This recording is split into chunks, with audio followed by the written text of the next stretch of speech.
Irmãos amados, vamos então abrir a palavra de Deus no Evangelho de Jesus Cristo, conforme o relato de João, no capítulo 2.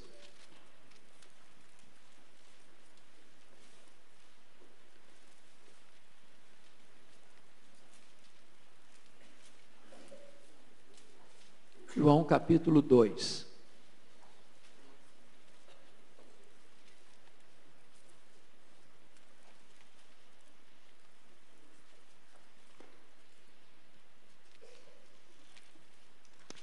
Está escrito: 3 dias depois, houve um casamento em Caná da Galileia, achando-se ali a mãe de Jesus. Jesus também foi convidado com seus discípulos para o casamento. Tendo acabado o vinho, a mãe de Jesus lhe disse: eles não têm mais vinho. Mas Jesus lhe disse: mulher, que tenho eu contigo? Ainda não é chegada a minha hora. Então ela falou aos serventes: fazei tudo o que ele vos disser. Estavam ali 6 talhas de pedra, que os judeus usavam para as purificações, e cada uma levava 2 ou 3 metretas. Jesus lhes disse: enchei d'água as talhas, e eles as encheram totalmente. Então lhes determinou: tirai agora e levai ao mestre-sala. Eles o fizeram. Tendo o mestre-sala provado a água transformada em vinho, não sabendo de onde viera, se bem que o sabiam os serventes que haviam tirado a água, chamou o noivo e lhe disse: todos costumam pôr primeiro o bom vinho, e quando já beberam fartamente, servem o inferior. Tu, porém, guardaste o bom vinho até agora. Com este, deu Jesus princípio a seus sinais em Caná da Galileia. Manifestou a sua glória, e os seus discípulos creram nele. Amém. Princípios para um casamento feliz. Esse texto nos ensina 2 verdades preliminares. A primeira delas é que Deus sanciona a instituição do casamento. Deus aprova a instituição do casamento. O fato de Jesus estar presente nesta festa de casamento é um sinal claro e eloquente de que Deus aprova, sanciona e diz que isso é digno de honra.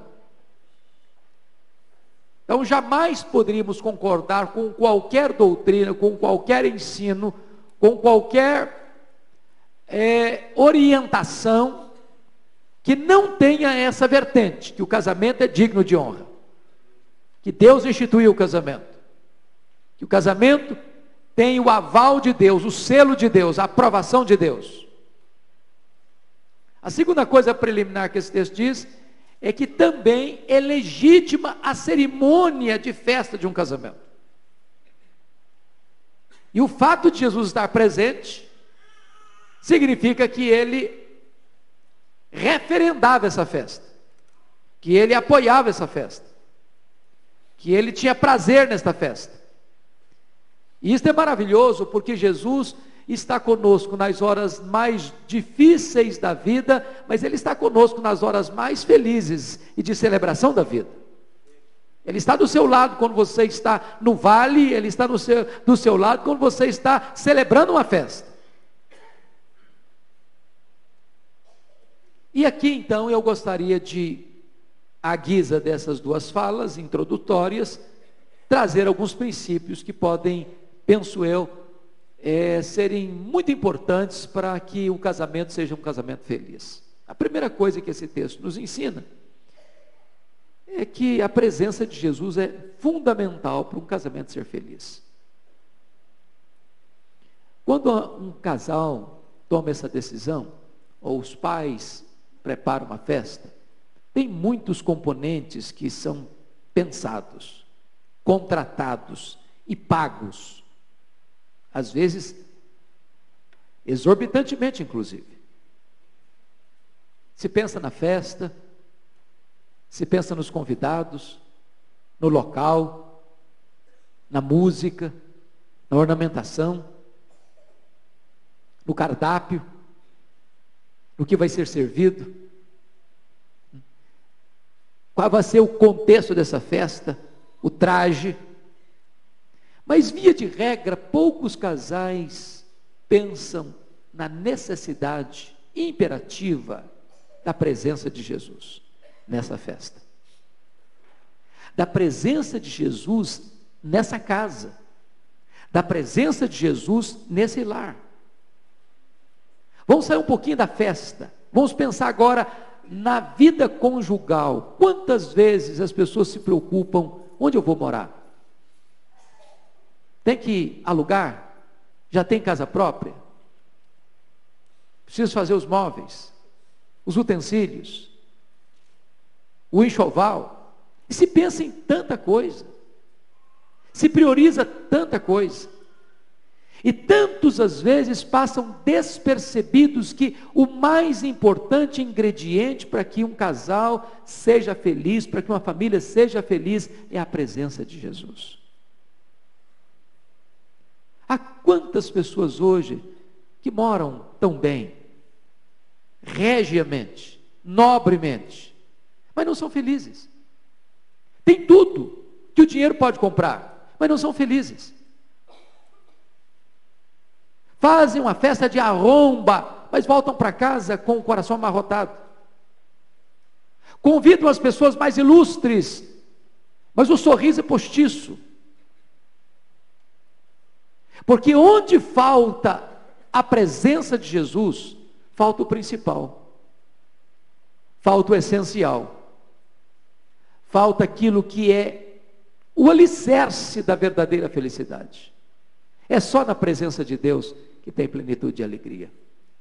É só quando Jesus está presente na família que essa família pode desfrutar verdadeiramente da verdadeira felicidade. Esse é o primeiro princípio. Mas há um segundo que eu queria partilhar com você.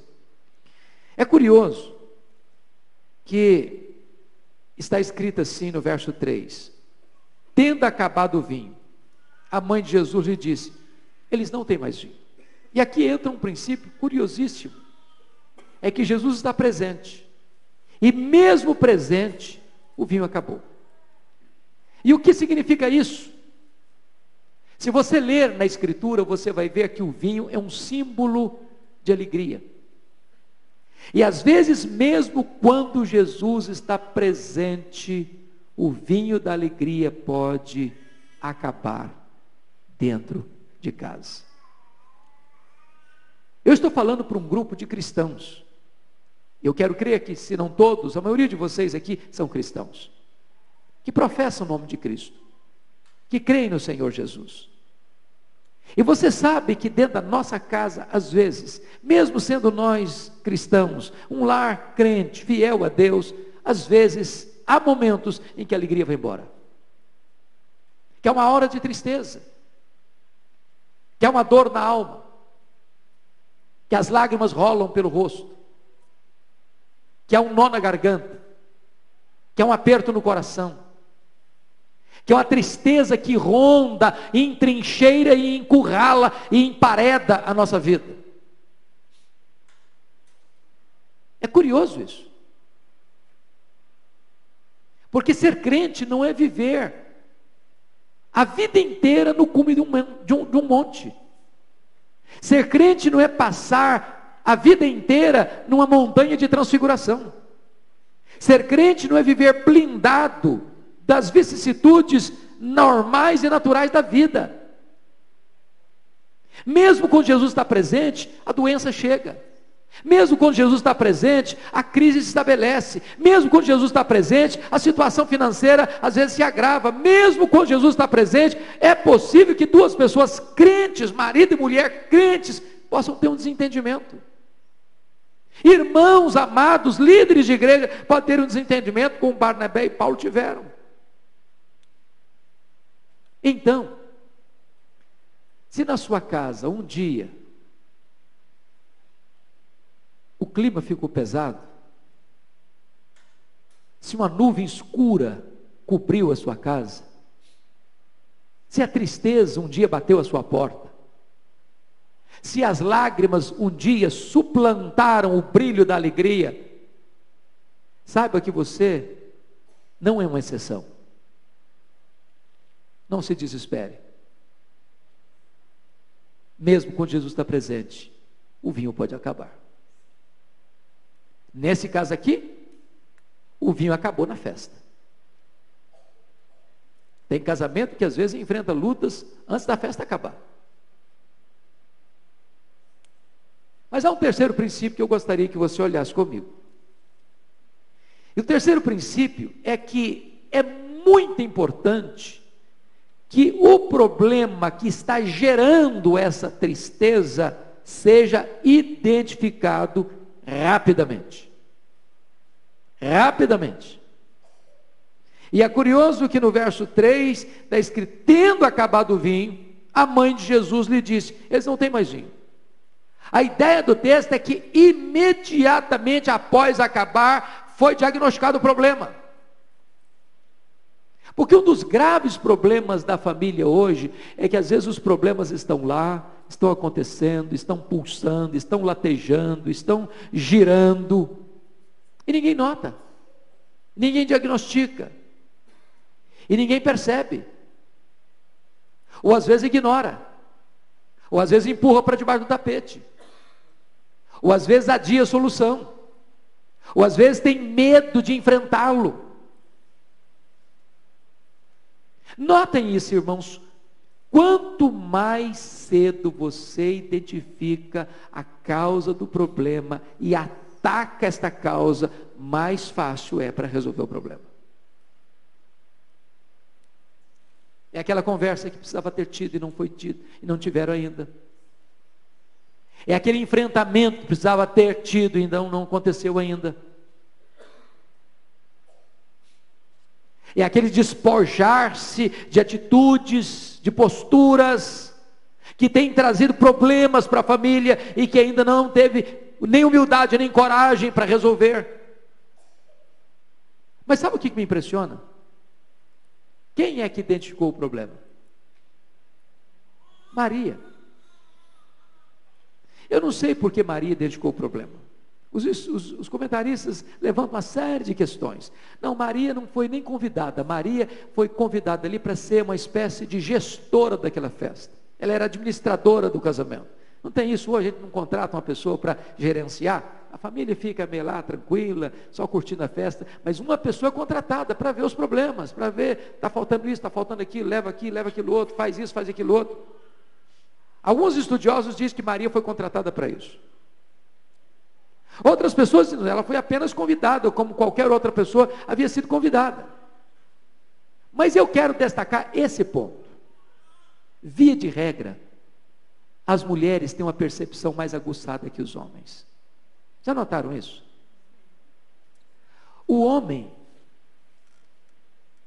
o masculino, na linguagem de um pregador contemporâneo, ele só tem uma caixinha. E pensa numa caixinha só de cada vez. A mulher consegue pensar em várias caixinhas ao mesmo tempo. Ela segura a criança no colo, ela mexe uma panela, ela atende o telefone. Se a criança está no berço, ela balança com o pé, e atende o telefone, e escreve no computador. O homem não consegue fazer duas coisas ou três coisas ao mesmo tempo. A visão dele é mais curta. Ele não enxerga detalhes. Ele entra numa casa, às vezes o clima está pesado, ele vai embora, não pescou nada, não percebeu nada. A mulher chega só no olhar, diz: tem problema aqui. Talvez as mulheres tenham, por isso, um grau mais alto de responsabilidade. A Bíblia diz assim: a mulher sábia edifica a sua casa. Edifica a sua casa.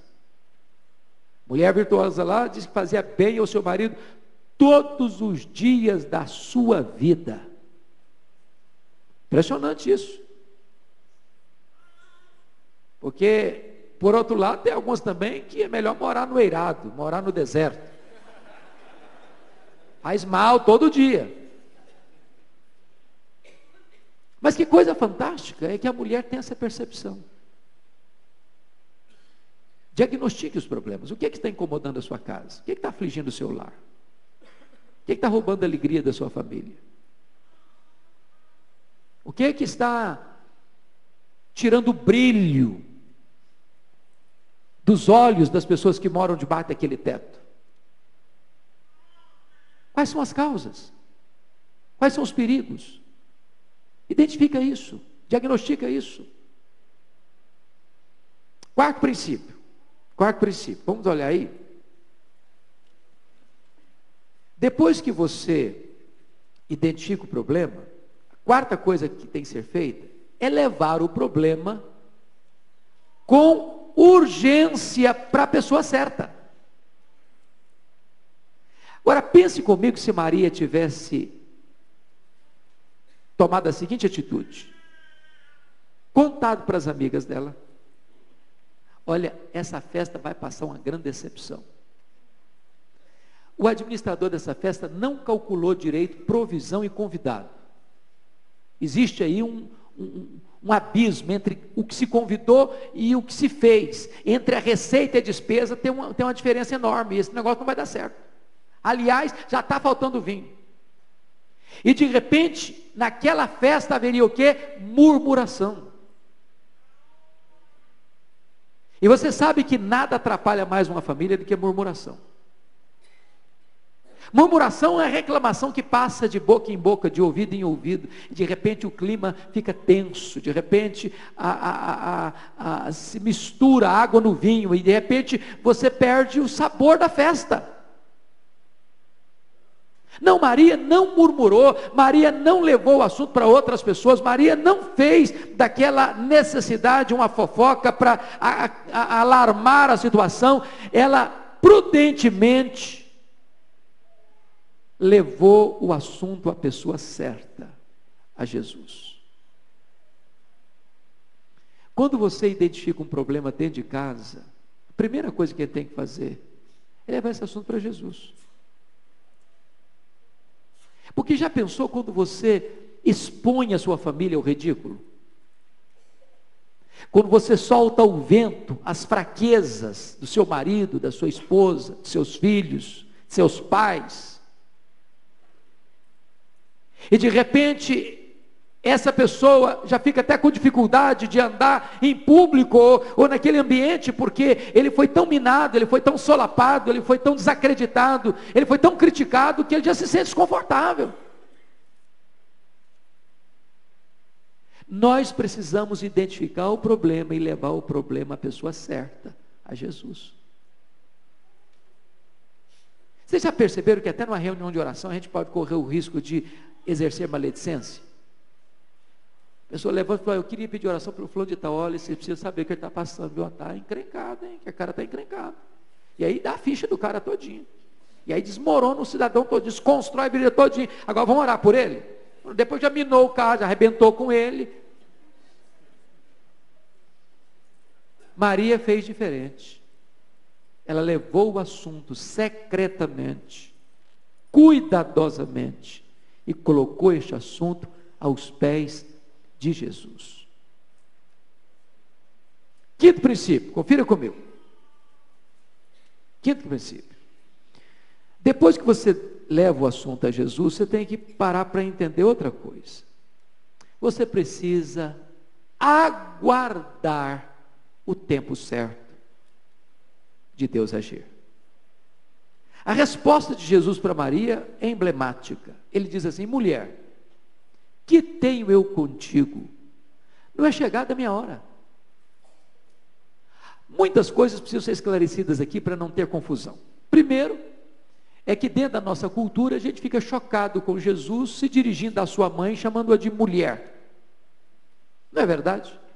Parece que Jesus está sendo duro, parece que Jesus está sendo indelicado, parece que Jesus não está sendo cortês com a sua mãe. Mas não é esse o caso. A palavra mulher aqui tem o mesmo significado de senhora. Senhora. É um termo respeitoso. É o mesmo termo que ele vai usar, por exemplo, para ela lá na cruz, quando ele está sendo crucificado, cuidando dela, mulher. Então não é desrespeito. Segunda coisa que é importante entender aqui, é que Jesus quer passar para Maria com muita clareza, que a partir desse momento, ela não devia olhá-lo como um filho, mas como seu Senhor. Que a agenda dele não era uma agenda determinada por interesses familiares, nem por pressão familiar, mas a agenda dele estava estabelecida no céu, na eternidade, e ele tinha vindo ao mundo para cumprir um propósito muito claro, que já estava traçado na eternidade. E quando você lê o Evangelho de João, você descobre isso com muita clareza. Jesus ficou muito atento a esta hora. A minha hora ainda não chegou. Foram prendê-lo, não conseguiram prendê-lo, porque a hora não tinha chegado. Quando chegou o momento dele ir para a cruz, ele disse: a hora chegou. É para isso que eu vim. Mas o que tem de prático para você e para mim isso? É que às vezes nós temos a nossa hora, a nossa pressa, o nosso método.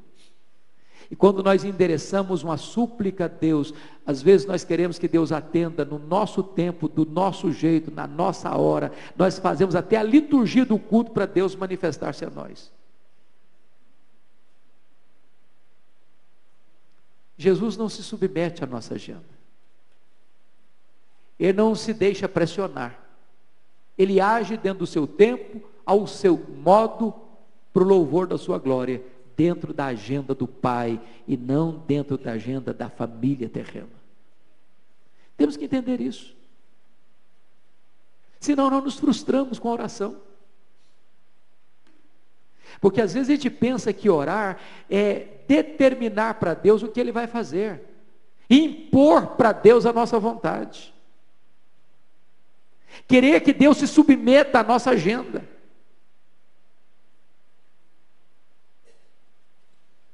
Mas veja por favor outro princípio.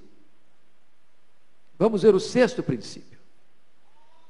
Depois que nós entendemos que Ele age no seu tempo, nós devemos, em sexto lugar, fazer o que Jesus nos manda fazer, mesmo que nesse momento nós não tenhamos entendido plenamente todas as implicações da sua ordem. Porque logo em seguida você nota o seguinte.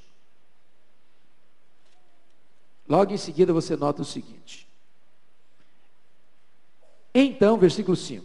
Então Maria falou aos serventes: fazei tudo o que ele vos disser.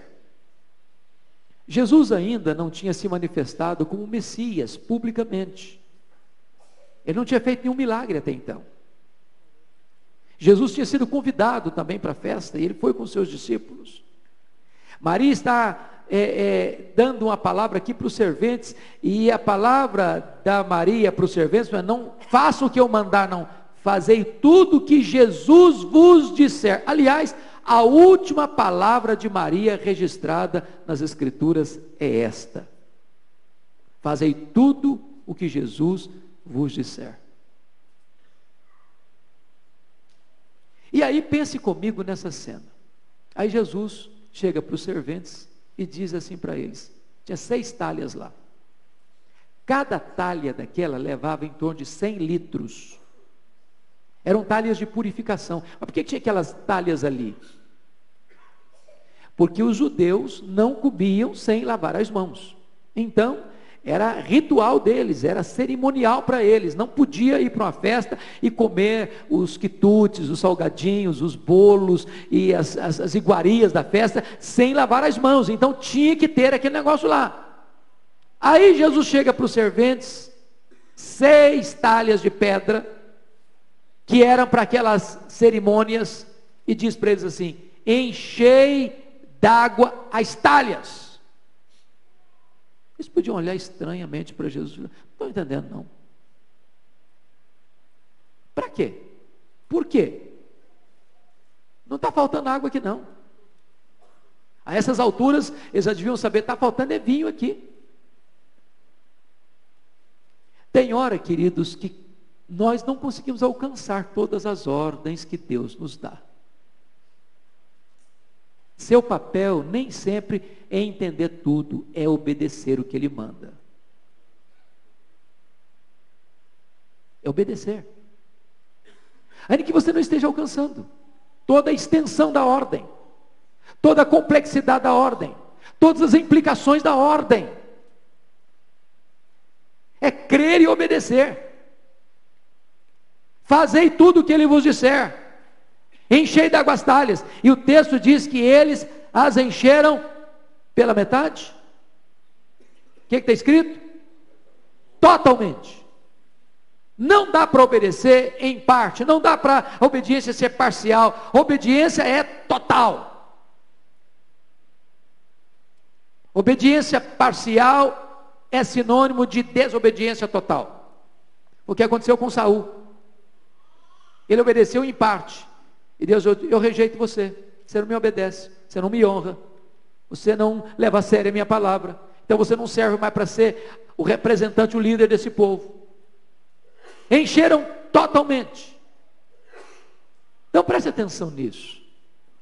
Quando Deus dá uma ordem para você, e a Bíblia está cheia de ordens, cheia de imperativos, não duvide, não questione, não faça pela metade, não protele, obedeça. Obedeça. Você vai ler de Gênesis a Apocalipse que a evidência de um cristão maduro é obediência. Obediência. Porque desobediência é desonra para Deus. É isso que o profeta perguntou: mas vocês chamam Deus de Pai e vocês estão fazendo o contrário do que Ele manda? Vocês não estão honrando a Deus. Então obedeça. Faça o que Ele manda. Siga a sua palavra. Ande nos seus caminhos. Vive em integridade. Agora notem que coisa magnífica. O sétimo princípio é crer que quando Jesus dá uma ordem, o milagre acompanha a sua palavra. Porque promessa de Jesus e realidade são a mesma coisa. Ele não deixa nenhuma das suas palavras cair por terra. A necessidade era de vinho, eles não têm mais vinho, e Jesus encheu de águas talhas, e aqui estava então implícito que o propósito de Jesus era suprir aquela necessidade naquela festa, era tirar aquela família de um vexame público, e era suprir um elemento fundamental no cardápio daquela festa, que era o vinho. Sabe o que eu sinto, o que eu penso que aconteceu? Eu imagino aqueles garçons, aqueles serventes, carregando 6 talhas de 100 litros cada um. Você sabe que não dá para um só carregar, tem que ter 2 homens parrudos. Aí chegam lá, o maître, o garçom principal, o chefe da festa, aquelas 6 talhas transbordando de água. Eu imagino aquele maître pegando uma cuia e enfiando numa daquelas talhas. E o que tinha lá dentro? Água. Água. Quando ele enfia a cumbuca e traz à tona, não é mais água, é vinho. As moléculas mudaram. A substância mudou. O milagre aconteceu. A transformação ocorreu. A necessidade foi suprida. Quando é que você experimenta um milagre? O que Jesus disse para Marta? Se creres, verás a glória de Deus. Às vezes nós estamos com uma dificuldade intransponível, e Jesus nos dá uma ordem. Quando você crê na sua palavra, o milagre acontece. Primeiro você crê, depois o milagre acontece. Primeiro você confia, depois a ação soberana de Deus vem de carona e a reboque. O milagre veio. Mas aí me vem uma outra lição fenomenal e eu vou encerrando aqui. É que quando aquele maître da festa bebe este vinho, ele ficou perplexo, ele ficou chocado. E ele chamou o noivo, porque naquela época, acho que de repente era bom para nós que voltasse, né? Os pais ficariam felizes. Quem era responsável para pagar a festa era o noivo. Tinha que dar um dote ainda para o sogro. Hoje o sogro dá a filha, dá a festa. É uma tristeza. Ser sogro hoje é prejuízo. Naquela época o cara tinha que ralar para casar. Ele chamou o noivo. Falou: rapaz, mas você quebrou o protocolo. Que negócio é esse? Todo mundo segue a mesma cartilha aqui na nossa cultura. Serve primeiro o bom vinho. Depois que o cara já está alegrinho, vai vinho de segunda. E ele bebe, nem sabe que é vinho de segunda não. Como é que você reservou o melhor vinho para o final da festa? Já perceberam que nós temos a cultura contrária no Brasil?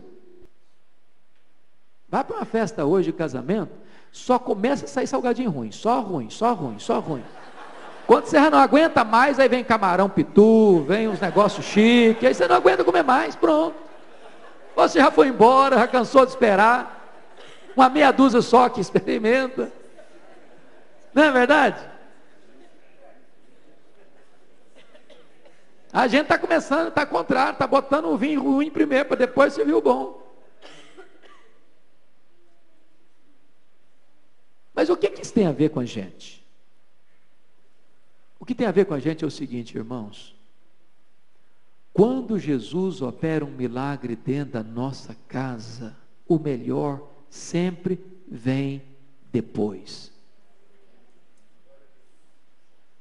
A cultura brasileira, sobretudo, cria a ideia de que casamento é bom quando começa. Depois cai no marasmo, cai na rotina, uma mesmice, e aí se acostuma, e aí se tolera, e aí aguenta a cangaia até o final.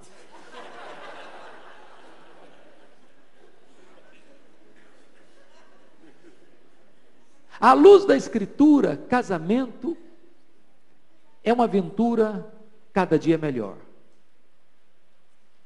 Porque o vinho novo de Jesus é sempre melhor. Não é uma descida ladeira abaixo, é uma escalada montanha acima. E eu creio nessa verdade da Escritura. Quando Jesus está presente, quando os problemas são diagnosticados, quando são levados aos pés dele, quando obedecemos a ele, quando cremos nele, quando experimentamos o milagre dele, o melhor sempre vem depois. E aquele casalzinho que começou tão jovem lá no altar, com 25 anos já vai para o altar com alguns cabelos brancos, alguns com filhos, outros mais corajosos até com netos. E os laços são maiores, são mais profundos, a amizade mais sólida, a relação mais robusta. E quando se experimenta essas mesmas coisas com 50 anos, alguns de bengala, outros um pouco trôpegos, mas você olha nos olhos um brilho diferente. De repente aquele casal começa a se parecer um com o outro. Parece que são irmãos. Parece até que são gêmeos. Parece que até já adquiriram a capacidade de ler a mente um do outro, o desejo um do outro. E é uma amálgama, há uma harmonia, há uma alegria. Sabem por quê? Porque quando Jesus faz uma obra, o melhor sempre vem depois. E eu concluo com o que está escrito aí, você pode conferir comigo, por gentileza. No versículo 11 diz: com este deu Jesus princípio a seus sinais. Você percebe que não, a palavra aqui não é milagres, é sinais, semeiam. E sinais era um milagre que apontava para uma realidade espiritual. É claro que Jesus aqui, fisicamente, supriu uma necessidade material imediata. Mas isso tinha uma implicação muito maior, muito mais abrangente, que reverberaria nos ouvidos da história. Que quando Jesus está presente na família, os problemas surgem, mas eles podem ser resolvidos. E o constrangimento pode se transformar em festa, em alegria, em prazer, em experiências gloriosas. E diz a Bíblia que ali então, seus discípulos creram nele, e a glória de Deus se manifestou. Não tem nenhum palco evangelístico mais eloquente do que uma família onde a glória de Deus se manifesta e onde os milagres de Cristo ocorrem e onde as pessoas creem no Senhor Jesus. O lar é o grande centro destes acontecimentos extraordinários. É a grande tenda onde a Shekinah de Deus desce. E é o grande megafone da graça de Deus, para que as pessoas se conheçam a Deus e sejam convertidas. Como é que está a sua casa? Como é que está o seu casamento? Como é que está a sua família? Como é que está o clima lá? Está faltando vinho? O vinho da alegria? Não estou falando daquele vinho que deixa você às vezes meio chumbado, não. Vinho da alegria, como é que está lá?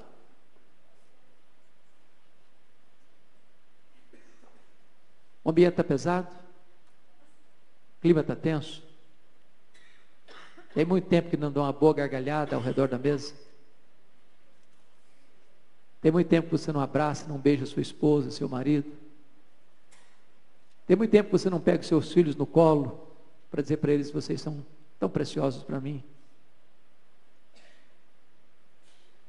De repente vocês poderiam identificar isso, levar isso para Jesus. Falei: Senhor, nós estamos precisando de um milagre lá em casa.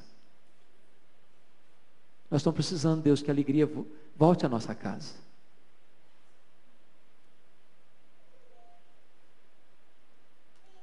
Senhor, nós estamos prontos a te obedecer. E quando você estiver pronto a obedecer, você se candidata para um grande milagre de Deus na sua vida, na sua família. E quando o milagre de Deus acontece dentro da sua casa, a glória de Deus se manifesta e pessoas vão crer que Jesus Cristo é o Senhor. Vamos orar juntos? Você pode ficar em pé? Colocar a nossa vida, nosso casamento, a nossa família, os nossos filhos, a nossa casa na presença de Deus. Deus, nós te agradecemos porque as portas deste santuário têm sido abertas todas as segundas-feiras. E nós te agradecemos porque tu tens enviado pessoas para aqui. E nós te agradecemos porque podemos aqui cantar louvores ao teu nome, lermos a tua palavra, buscarmos a tua face em oração e ouvirmos a exposição da tua palavra. E nós te agradecemos, ó Deus, porque a partir daqui esta palavra também reverbera e se expande para outros horizontes. E nós te agradecemos, Deus, porque temos uma família, com lutas muitas vezes. O vinho da alegria acaba tantas vezes. Mas é tão bom saber que tu estás dentro da nossa casa conosco. É tão bom saber que nas horas mais constrangedoras da nossa vida, tu tens poder para mudar o cenário da nossa casa. Tu tens poder de transformar constrangimento em alegria, escassez em fartura. Bendito é o teu nome. E nós te pedimos, Deus, que se porventura houver alguém aqui hoje, neste lugar, que está precisando de um milagre lá dentro da sua casa, manifesta-te essa família em nome de Jesus. Para que os teus filhos possam ter grande gozo e alegria. Para que haja salvação nesta casa.